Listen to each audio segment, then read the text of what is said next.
Hello दोस्तों, रावण के 7 अनमोल वचन। आइए जानते हैं कि रावण की 7 बातें। रावण की पहली बात, निर्णय के पक्के रहो। रावण ने अपने नाना सवाली से कहा, जो मैं एक बार ठान लेता हूँ उससे मैं कभी पीछे नहीं हटता। मृत्यु का भय वीर पुरुष को अपने वचन से प्रमुख नहीं कर सकता। रावण की दूसरी बात, किसी की परवाह मत करो। हनुमान जी द्वारा लंका दहन के बाद रावण ने अपने मंत्रियों से कहा, लोग मेरे बारे में क्या सोचते हैं या क्या सोचेंगे, मुझे इसकी परवाह नहीं है। क्षीण बुद्धि वाले समाज को परमेश्वर भी संतुष्ट नहीं कर पाएगा। कुछ लोगों के लिए मैं देवता हूँ तो कुछ लोगों के लिए मैं राक्षस हूँ। लोग केवल अपना स्वार्थ जानते हैं। जब आप में उनका स्वार्थ दिखे तो आप उनके लिए देवता हो, और जब आप उनका स्वार्थ पूरा न कर सको तो आप उनके लिए राक्षस हो। यह समाज अपने स्वार्थ से ही चलता है।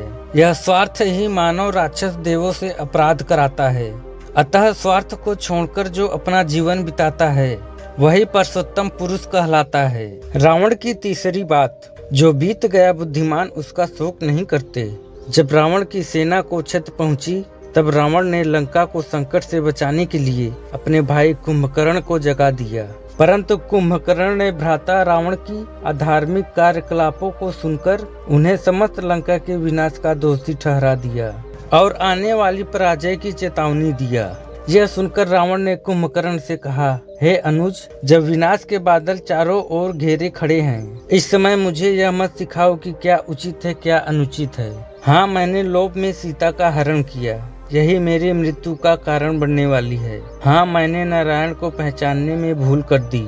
बीती बात पर बुद्धिमान लोग शोक नहीं करते, ना ही भविष्य की चिंता करते हैं, सिर्फ वर्तमान जीते हैं। रावण की चौथी बात, अंतिम युद्ध में जाने से पहले रावण ने महाकाल की आरती का प्रबंध किया, पर उसमें अपशगुन के कारण महाकाल से कहा, हे महाकाल, हे शंकर, आप इस अपशगुन के कारण मुझे डरा नहीं सकते।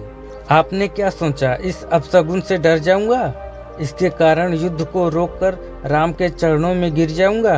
रावण मिट जाएगा लेकिन किसी के सामने झुकेगा नहीं। जो अपने अपमान को बेचकर जीते हैं वो हर दिन कीट की भांति मरते हैं। रावण की पांचवी बात, अच्छे काम करने में देर नहीं करनी चाहिए। रावण कहता है कि शुभ कार्य जितना जल्दी हो सके उतना जल्दी करनी चाहिए।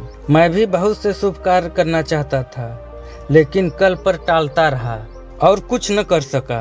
रावण की छठवीं बात, अपने गुप्त रहस्यों को किसी को न बताएं। अपने जीवन के रहस्य अपने भाई बहन पत्नी को भी नहीं बतानी चाहिए, क्योंकि रिश्ते नाते बदलते रहते हैं। जब भविष्ण लंका में था तब वो मेरी तरफ था, और जब वो राम की तरफ चला गया तो वो मेरा शत्रु हो गया, और भविष्ण ही मेरे विनाश का कारण बना। रावण की सातवीं बात, किसी को भी कमजोर न समझें। शक्ति और ताकत में इतना अंधा नहीं होना चाहिए। जब मुझे ब्रह्मा जी से वरदान मिला तो मैंने मांगा कि वानर और मानव के अलावा मुझे कोई न मार सके। मैंने इन्हें तुच्छ समझने की भूल कर दी और इसका मूल्य मेरी मौत को चुकाना पड़ रहा है। इसलिए किसी को छोटा या कमजोर नहीं समझना चाहिए। दोस्तों, रावण के इन बातों से हमें सीख मिलती है। इन बातों को हमें अपने जीवन में अमल करना चाहिए और आगे बढ़ना चाहिए।